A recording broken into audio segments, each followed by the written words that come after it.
Channel में बहुत बहुत स्वागत है। धन्यवाद। नमस्ते। कुछ दिन पहले पहलगाम में जो आतंकी हमला हुआ था उसको आप किस नजरिए से देखते हैं? इसलिए कि जो पाकिस्तान से बदला लिया जा रहा था बीच में उसको रोक दिया गया है, इसमें क्या लग रहा है?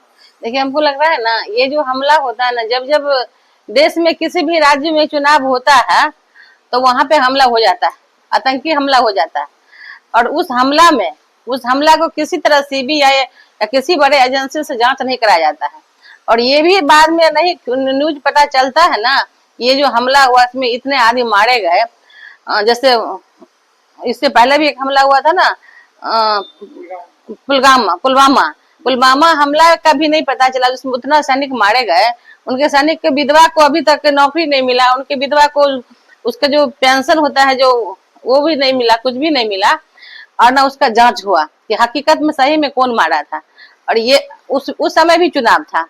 जब जब देश में किसी भी राज्य में चुनाव होगा तो वहां पे हमला हो जाता है। अच्छा, अभी एक मुद्दा और चल रहा है बड़े जोरों शोर से इसी चीज को लेकर कि सूफिया कुरैशी जो है, सूफिया कुरैशी तो हिंदुस्तान की बेटी है और हिंदुस्तान के तो अपनी ऐसे वीर बेटी पर गर्व हो रहा है कि हमारे हिंदुस्तान में भी ऐसी वीर बेटी है जो दुश्मन के छाती पे चढ़ के उसको मार के वापस आ गई। तो हम लोग को तो खुशी हो रहा है कि हमारे हिंदुस्तान में भी सूफिया कुरैशी जैसी बेटी पैदा है और उसके जैसे और बेटी पैदा हो, ताकि ऐसे वैसे पाकिस्तान के आतंकवादी को ना समय समय पे जाके उसको धूल चटावे। कुछ लोगों का कहना है कि जिसने धर्म और जात पूछकर मारा उसी की बेटी और बहन से उसको हमला करवाया, इसमें कहाँ तक सच्चाई लग रहा है? इससे तो पहले सूफिया कुरैशी पहले मेरे देश की सैनिक है, अफसर है, वीर बहादुर बेटी है, उसके बाद वो मुस्लिम है। तो जो जिस पद पे है वो अपना पद के लिए वो अपना जो फर्ज है वो पूरा करके आई है। और जो आपको ये सब जो बात बना रहा है, गलत तरीका से ये सब बात बना रहा है, वो खुद पाकिस्तान का एजेंट होगा मेरे हिसाब से। नहीं तो इतना वीर बहादुर बेटी पर कोई अगर किसी तरह का आरोप प्रत्यारोप कर रहा है तो लगता है कि वही पाकिस्तान का एजेंट होगा।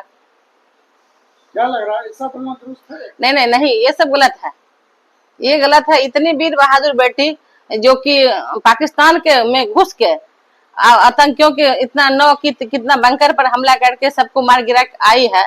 इन 4 पुश्त से इनका सब फौजी में है।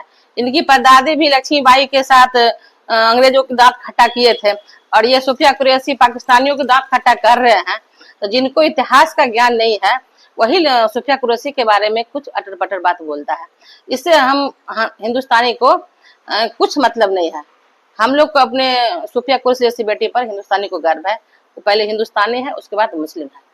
जो लोग ऐसा आरोप लगा रहे हैं, क्या भारत सरकार को भी उसको पर एक्शन लेना चाहिए?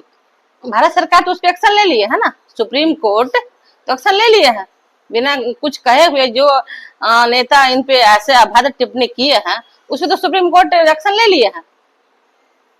माननीय प्रधानमंत्री जी के पास अब तक कोई एक्शन आया नहीं। देखिए, अब माननीय प्रधानमंत्री जी क्या सोच रहे हैं, अब क्यों नहीं एक्शन में लिए हैं? हो सकता है ना वोट बैंक भी हो सकता है या उनका कुछ और रणनीति हो सकता है, इसलिए भी वो नहीं कुछ उसका दिए हैं जवाब। ये भी तो हो सकता है। जैसे ऑपरेशन सिंदूर जब चलाया गया उससे पहले प्रधानमंत्री जी चुप थे और अचानक ऑपरेशन सिंदूर को अंजाम दिया गया। हो सकता है सूफिया कुरैशी जैसे बहादुर बेटे से उनको और कुछ काम कराना हो पाकिस्तान में जाके, इसलिए उस चुप है, मामला को तूल देना नहीं चाह रहे। अच्छा, ये हमला जो हुआ है जो अप्रैल महीने जो फर्स्ट में ही जो है इसकी खुफिया एजेंसी के द्वारा गृह मंत्रालय को सूचना दे दी गई थी, फिर भी जो गृह मंत्रालय शांत बैठा रहा, इससे क्या लग रहा है? देखिए, आपको पहले ही बताया था ना, जब जब देश के किसी राज्य में चुनाव होता है तो कहीं ना कहीं आतंकी घटना हो जाता है। एक राजनीतिक मुद्दा। हाँ, राजनीतिक मुद्दा बोर्ड के अपने तरफ करने के लिए भी ये सब काम कराया जाता है। नहीं तो इतना जब बार बार घटना आतंकी घटना होता है तो उस घटना का क्या जांच करके क्या उसमें कौन दोषी था नहीं था कभी न्यूज में नहीं आता है। बस घटना घटता है उसका न्यूज में आता है, कौन मारा कौन क्या था उसका नहीं आता है कभी। इससे लगता है ना कि जानबूझ के घटना कराया जाता है चुनाव के टाइम में। आज जो बिहार में राजनीतिक माहौल एकदम गर्म बना हुआ है, इस मुद्दे को लेकर आप क्या कहना चाहेंगे? चुनाव नजदीक है, 2025 का चुनाव, विधानसभा चुनाव नजदीक है, तो स्वाभाविक है सब दल अपने अपने क्षेत्र में जाके अपने अपने जनता को अपने पक्ष में जाने का काम शुरू कर दिए हैं और सब चाह रहा है कि हम विधानसभा सीट जीत के अपना सरकार बनावे। इसीलिए अभी बिहार में माहौल गर्म है। आपकी पार्टी की जो है बिहार विधानसभा 2025 के लिए क्या रणनीति चल रही है? मेरे नेता तो दिन रात लगे हुए हैं बिहार 2025 के चुनाव के लेकर, और उन्होंने घोषणा भी किए हैं, कई अहम घोषणा भी किए हैं कि अगर मेरी सरकार बनती है तो महिलाओं को हम माई बहन योजना के तहत 2500 रुपया का प्रत्येक महीना उनको देंगे। फिर वृद्धा पेंशन 400 से 1500 कर देंगे, विधवा पेंशन 400 से 1500 कर देंगे, और जो विद्यार्थी हैं उनको परीक्षा जो एग्जाम देने के लिए जाते हैं उनको वो एग्जाम का शुल्क माफ किया जाएगा। फिर जो गाड़ी ट्रेन जो भाड़ा है ये सब उसको फ्री कर दिया जाएगा। और उनका ना बेरोजगारी और इतना जो भ्रष्टाचार और क्राइम, ये 3-4 मुद्दा तेजस्वी जी का मेन है, जो उस पर वो काम कर रहे हैं कि अगर उनकी सरकार बनती है फिर इस पे वो पूरी तरह से लगाम लगाएंगे। तेजस्वी जी तो ये भी घोषणा किए थे अगर हमारी सरकार बनती है तो बिहार में 200 यूनिट बिजली जो है दी जाएगी। जी हाँ, किए थे। और तेजस्वी जी जो भी घोषणा करते हैं ना उस पे वो 100% उसका उस योजना को लागू करने का कोशिश करते हैं। उनका कोई योजना जुमला नहीं होता है, तो जो भी घोषणा करते हैं उसको धरातल पर उतारते हैं। क्या लग रहा है बिहार के अंदर ज्यादा जुमलाबाजी ही चलता रहता है, ऐसा तो नहीं होगा? देखिए, दूसरी जो पार्टी है बिहार में वो जुमला पार्टी है, लेकिन हमारा जो आरजेडी है वो गरीब गुरबा की पार्टी है, विचारधारा सामाजिक विचारधारा की पार्टी है। जो भी मुद्दा वो रखते हैं, जो भी घोषणा करते हैं उस पर वो खरा उतरते हैं। इससे क्या लग रहा है आगामी विधानसभा में जो गठबंधन में ही पार्टी लड़ेगी या खुद अकेले ही लड़ेगी? नहीं, मेरी जो पार्टी है वो महागठबंधन में लड़ेगी चुनाव, और तेजस्वी जी उसके गठबंधन के मुख्यमंत्री के नेता भी चुन लिए गए हैं, और मेरी पार्टी महागठबंधन के तहत चुनाव लड़ेगी। अभी बिहार में एक जो शोर से बात चल रहा है कि बिहार वासियों को तीसरा विकल्प नहीं दिया है, जब स्वाद का चर्चा है कि बिहार वासियों को तीसरा विकल्प मिला है, क्या कहना चाहिए? क्या लग रहा है कि सही में विकल्प है या फिर धोखा है? जन स्वराज जो कहिएगा ना, वो फल के जो टोकरी होता है ना, आलू का टोकरी, उसमें 1-2 को सड़ जाता है ना आलू या फल, तो उसको लोग निकाल के फेंक देता है, और ये वो सड़ा हुआ फल है जन स्वराज। चुनाव आएगा ना तो उसको जनता किस तरह से निकाल के फेंकेगा उसको भी समझ में आ जाएगा कि वो सड़ा हुआ आलू है। जन स्वराज का कहीं कोई विकल्प बिहार नहीं है, कुछ भी नहीं है, बस जनता को दिग्भ्रमित कर रहा है, और वो भाजपा का एजेंट है। भाजपा का एजेंट है? हाँ, वो भाजपा का एजेंट है। क्या लग रहा है अभी जो है बिहार में क्राइम बहुत ज्यादा बढ़ गया है, इसको लेकर क्या कहना चाहिए?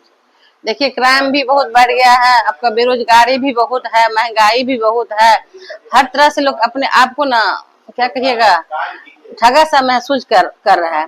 20 साल से जो माननीय मुख्यमंत्री नीतीश कुमार जी का पार्टी है, तो बहुत तरह से बिहार में लोग एक तरह से उनसे उब चुके हैं, और वो मानसिक रूप से भी बहुत बीमार हो चुके हैं, और ऐसे वो हरकत कर रहे हैं खुलेआम मंच पर महिला के साथ ऐसे हरकत करते हैं कि महिला को अपने आप में शर्म लगता है। और जो भी महिला उनको वोट देती है, हम उन्हीं महिला से आग्रह करेंगे, इतना दिन जो आपने नीतीश कुमार जी को पार्टी के वोट दिए, कम से कम अब मत दीजिए वोट। इतना बुजुर्ग आदमी किस तरह से खुलेआम मंच पे महिला के साथ हरकत करते हैं, इससे हम लोग को बहुत शर्म होता है, महिला जाति का आंख बहुत नीचे गिरता है। उनके पार्टी के लोगों का तो कहना है कि नीतीश जी विकास पुरुष है, विकास का प्रमाण लगाते हैं। विकास पुरुष है कि विनाश पुरुष है कि क्या है, वो तो सब जनता जानता है, और अगर हम उनको बोलेंगे तो कहेगा ना कि विरोधी पार्टी है तो इसीलिए बोल रहे हैं। जो नेता, जो मुख्यमंत्री अपने समाज की, अपने बिहार की महिला की इज्जत नहीं कर सके, वो किस चीज का विकास पुरुष? जब खुलेआम उनके साथ वो खुद छेड़खानी करते हैं मंच पे, खुले मंच पे, क्या चीज का विकास? और आप अपने बहू बेटे का इज्जत नहीं कर सके तो क्या किस काम के विकास पुरुष हैं आप? क्या लग रहा है आगामी विधानसभा में नीतीश कुमार बचपन ही या साफ हो जाएंगे? देखिए इस बार तेजस्वी जी तय है। जनता, बिहार की जनता ने तेजस्वी जी को इससे 20 में भी मैंडेट दिए थे मुख्यमंत्री बनने का, और जानबूझ के छल के साथ उनको हराया गया था, मुख्यमंत्री बनने से रोका गया था। इस बार भी बिहार की जनता ने तेजस्वी जी को मान चुके हैं नेता, और एक एक वोट महागठबंधन के पक्ष में पड़ेगा, और अपार बहुमत से इस बार तेजस्वी जी मुख्यमंत्री बिहार में बनेंगे। उनका विकल्प कोई नहीं है, तेजस्वी जी का विकल्प बिहार में नहीं है, तेजस्वी जी ही मुख्यमंत्री बनेगा। अगर तेजस्वी जी की सरकार बनती है तो सबसे पहला काम बिहार में क्या होगा?